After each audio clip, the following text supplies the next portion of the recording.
I'm Malcolm Heymer. I joined the ABD 10 years ago. My professional background is in transportation engineering, and I spent over 30 years with local authorities as a transport planner, highway engineer and traffic engineer before taking early retirement in 2002.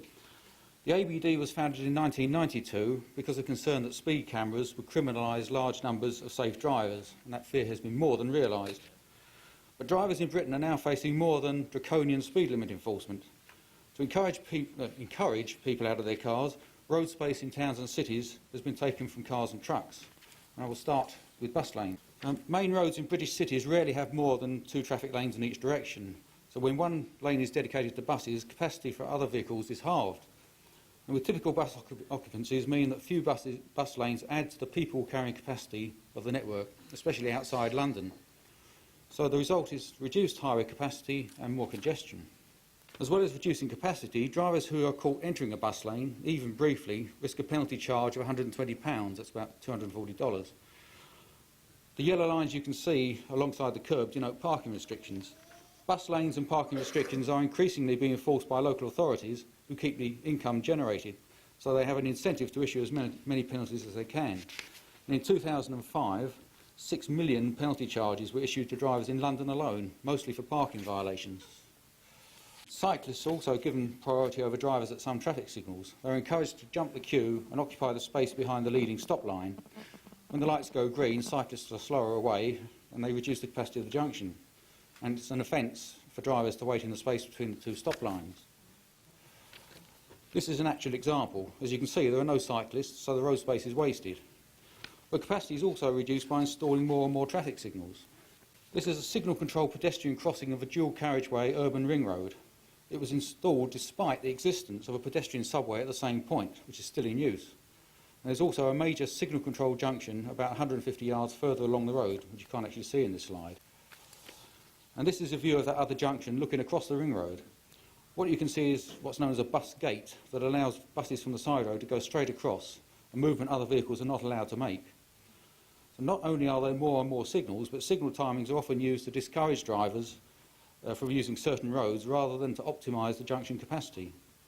And while the capacity of main roads in cities is being reduced in these ways, so-called traffic calming measures are causing problems for drivers on minor and residential roads.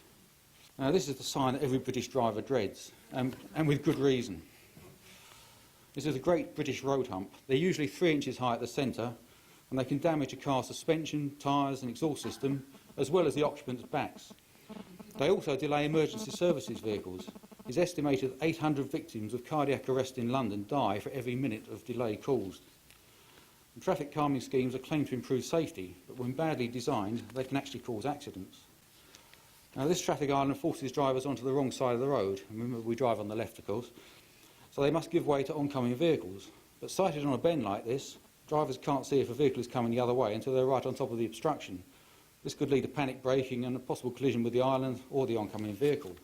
And this scheme, these bollards in the centre island force drivers to follow a slalom course. And the bollards are not very conspicuous, especially at night, and have caused several accidents. Not surprisingly, people do not like driving along roads with traffic calming, especially road humps. But if they try to use the main road network instead, they find the capacity has been reduced because of the measures I've already covered. So, having created congestion by their own actions, local authorities then say the solution is congestion charging. Britain's first congestion charging zone scheme began in London in February 2003. A flat fee is charged for entering or driving within the zone on weekdays, regardless of the miles travelled. The scheme was brought in by London's car heating mayor, Ken Livingstone. That's not normally how he normally appears in public. Ken Livingstone was the loony left leader of the Greater London Council until it was abolished in 1986 by Margaret Thatcher, specifically to get rid of him. Tony Blair's government created the Greater London Authority and the position of London Mayor in 2000 and was embarrassed when Livingstone was elected. He fulfilled his promise to introduce the congestion charge. The original charging zone covered the eastern half of the Orange area, including the City of London Financial District, the West End shopping and theatre area and the City of Westminster, about 8 square miles. The charge was originally £5 a day, $10, which had to be paid in advance or by 10 p.m. on the day itself, or risk a penalty of £80. In July 2005, the daily charge was raised to £8 and the penalty charge to £100. In February this year, the zone was extended westwards to include Kensington and Chelsea, almost doubling the size of the zone. This followed a public consultation, which overwhelmingly rejected the extension, but such is Ken's love of democracy that he ignored the result and went ahead anyway. Enforcement of the congestion charge is by cameras at every entry point and other locations within the zone. These are automatic number plate recognition, or ANPR cameras. The licence plate of every vehicle is compared with a list of those for which payment has been made. If the charge has not been paid, a penalty notice is sent to the registered keeper. Initially, many drivers had difficulty paying the charge by the deadline and were forced to pay a penalty charge. Transport for London actually admitted later that the charge had been made difficult to pay in order to increase penalty income. Now, Livingstone is now planning to jump on the climate change bandwagon by charging a daily fee of £25 for cars he considers to be gas guzzlers, meaning those that emit more than a certain level of carbon dioxide. But at this point, I would like to discuss very briefly the role of climate change alarmism behind many anti-car policies. The claim that CO2 drives climate change is being used to justify many tax increases and restrictions on liberty. We are told we must use our cars less, speed limits must be reduced and enforced more strictly, and so on, in order to save the planet. This is the trump card of those who promote anti-mobility policies when their other claims are shown to be false. They are largely succeeding because of biased media reporting and the repression of opposing views. And there's no time here to cover this complex subject. And as some of us discovered at dinner last night, it can cause quite a lively debate. But suffice to say that, in my view, man-made climate change is a political, not a scientific phenomenon, and is all about power and money. And for anyone interested, I recommend the following as just a few of the excellent sources of information available. These details are also in the paper that I produced. The ABD's expert on environmental issues put together the information on our website. Both books are very readable while covering the science in sufficient depth. Horner's book also covers the political aspects of environmentalism, especially from an American perspective. And the DVD is of a TV programme broadcast early this year in the UK. It is a perfect antidote to Al Gore's fantasy and inconvenient truth. But returning to the London congestion charge, has it actually reduced congestion? You probably can't see the figures there, but what the chart shows travel rates in minutes per kilometre within the charging zone from 2002 to early 2007. The taller the bars, the worse the congestion. The red bars apply to the period before charging commenced, and the blue bars are from its start in February 2003. Now, on the face of it, it looks like congestion eased when the charge was first introduced. But the figures for 2002, before it came in, are artificially bad, because Transport for London embarked on a major programme of road maintenance and other works in the run-up to the start of the scheme. These miraculously finished just before the charge came into effect, and there's little doubt that this was a deliberate attempt to make the scheme look good. But as you can see, congestion is now back more or less to where it was before the scheme was introduced, largely due to more bus lanes, cycle lanes, traffic signals, etc., and more buses. So has it made money? Well, the figures in the table come from Transport for London's annual reports. They show that since the scheme started, total revenue of over £900 million has resulted in a surplus of just £14 million.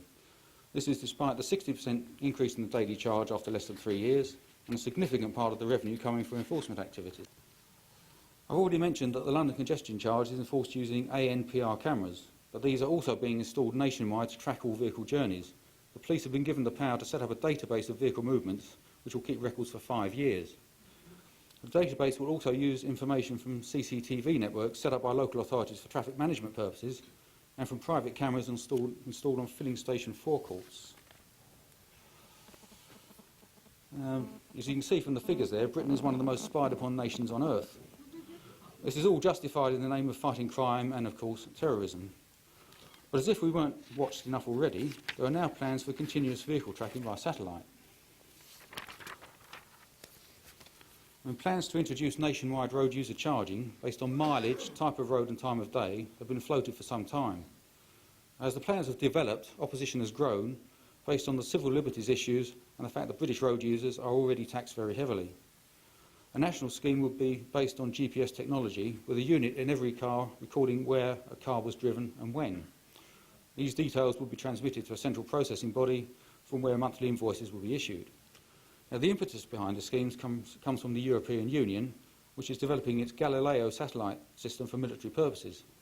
And in order to pay for Galileo, which is already late and over budget, as you would expect, the EU wants all member states to introduce road user charging using the satellites, if they ever work, that is. All these developments mean that Britain is sleepwalking towards a police state. The foolishness of allowing this to happen was summed up by Benjamin Franklin. Very wise words. Now, earlier this year, an ABD member set up a petition opposing road user charging on the Downing Street website. This was an initiative set up by Tony Blair, under which members of the public could start petitions to try to convince the electorate that the government was actually interested in what people thought. It backfired with Peter's petition, the man who set it up, because it attracted over 1.8 million signatures. Now, naturally, the government's response was dismissive, but it was clearly rattled. It pretends there are no plans for a nationwide system, but local authorities are free to introduce road user charging in their areas if there is support. In fact, what the government is doing is blackmailing Britain's largest cities by demanding they introduce congestion charging if they wish to get government grants for transport improvements. The first area outside London to try introducing charges is Manchester, where the ABD is running a strong campaign against the proposals. But coming back to why the ABD was founded in the first place, we now have a plague of speed cameras across the UK. There are believed to be around 6,000 fixed speed cameras, of which the most numerous is the Gatso. The slide shows one of these cameras concealed nicely behind a direction sign. Now, we've always been told that speed cameras are there to save lives by slowing people down and not to make money. The ABD mounted a successful campaign a few years ago to have cameras placed in full sight and painted bright yellow, arguing that if cameras were meant to slow people down, then the driver should be able to see them. However, from 2001, the number of cameras increased rapidly after the police and local authorities were allowed to pay for their use from the income raised. Although rules were laid down about where cameras could be used and what expenses could be reclaimed, the camera partnerships, as they've been named, found inventive ways to maximise their income and build their empires. This is another type of speed camera, the Truvelo. It's forward-facing and measures speed with detectors in the road surface. It takes an infrared photo to confirm the speed and capture the licence plate.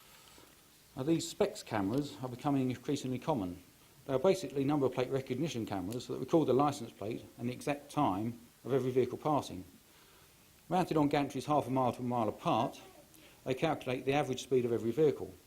So unlike spot speed cameras, drivers can't just slow down past the camera and speed up again afterwards. They have to monitor their speedometers very closely, and that can be quite stressful. As well as the fixed cameras, we have mobile ones as well, often operating out of the vans like the one shown. Many of these use laser guns, which have been banned from some US states because they can give false readings, accidental or otherwise. Most speed enforcement in the UK is now after the event, without drivers being stopped at the time. The first they know about it is through a notice in the mail 2 weeks later. Many drivers will not even remember using the road in question, let alone what speed they were doing, so few are able to defend the charge. Now, speed cameras are widely regarded as money-making devices that have little to do with road safety. Many have been vandalised, and some drivers fantasise about getting their own back. Speeding fines in the UK increased from 200,000 to over 2 million per year in 10 years. Now, if exceeding the speed limit were as dangerous as the propaganda suggests, this massive increase in enforcement should have had an effect on road deaths, and it has. It has stopped them falling at the rate of the previous 30 years. And again, you won't be able to see the figures here, but this chart is also in the paper I produced. And the graph shows UK road deaths from 1966 to 2006. From a peak of around 8,000 deaths per year in the mid-1960s, they fell to about 3,600 by 1994. In the 12 years since then, the annual death toll has fallen by only a further 400 to around 3,200. And flatlining is very obvious. The first speed cameras were installed in 1992, but they didn't appear in significant numbers for a couple of years. See, on speed limit enforcement coincided with cutbacks in funding for the strategic road network during the recession of the early 90s. It was cheaper to persecute drivers than to build the road network the country needed. We are now paying for those short-sighted decisions in lost lives, but the government still will not learn. The latest idea to reduce accidents is intelligent speed adaptation, which is a fancy name for speed limiters. A black box in every car will contain details of the speed limits on every road in the country, with sat-nav pinpointing the car's location, and the device will control the engine management system and brakes to ensure that the speed limit could not be exceeded. The ISA project is being driven by a research team at Leeds University, headed by a historian. Early trials using simulators show that drivers in an ISA-equipped car were more likely to drive too close to the car in front, more likely to jump traffic lights, and would drive faster on a foggy motorway than they would do without the device. Despite these findings, the researchers claim that accidents could be reduced by 20% if all vehicles were fitted with it. Trials with ISA-equipped cars have been taking place around Leeds, but the results have not been published yet. The accident reduction claims are based solely on a theoretical relationship between average speeds and accidents, put forward in these two reports by the Transport Research Laboratory. They claim that a 1 mile per hour reduction in average speeds leads to a 5% reduction in accidents. And this claim is false because accident rates were compared for roads with different traffic volumes without making proper allowance for the non-linear relationship between flow and accident rate. This false claim is embodied in new guidance to local authorities on setting speed limits. It has abandoned the 85th percentile principle, which had been used for decades and based to a large extent on US experience, as the basis of choosing speed limits in favour of the mean speed. Local authorities have been reducing speed limits, sometimes to absurd levels, for several years, and the new guidance is expected to make things much worse. The Transport Research Laboratory was once a government research facility, but is now a commercial organisation. The Department for Transport is one of its main clients, so it produces what its clients pay for. Reports like the two in this slide have an obvious political application, while some are intended for a purely technical readership, and the latter are not always screened to prevent embarrassing omissions slipping out, like the one above. The speed accident claim was clearly produced to justify political decisions that had already been made about the use of speed cameras. It is now being used to justify open-ended speed limit reductions that will criminalise safe drivers, cause immense frustration, and increase accidents rather than reduce them. As I hope I've shown, the drivers of Britain are now under attack as never before, with technology being used to track, control and penalise. There is a strong political ideology at work. The car is the ultimate symbol of personal freedom, allowing people to go where they want, when they want, without needing the help or permission of the state. They have thus become a symbol of hate for those who seek to control every aspect of our lives. The ABD is fighting an uphill struggle in Britain against government propaganda, a largely left-leaning media, and the apathy of much of the public. By the time people wake up to what is happening, it may be too late. Having been on the trip yesterday afternoon, I think perhaps this warning is slightly too late in some regards, but there you are. So, thank you.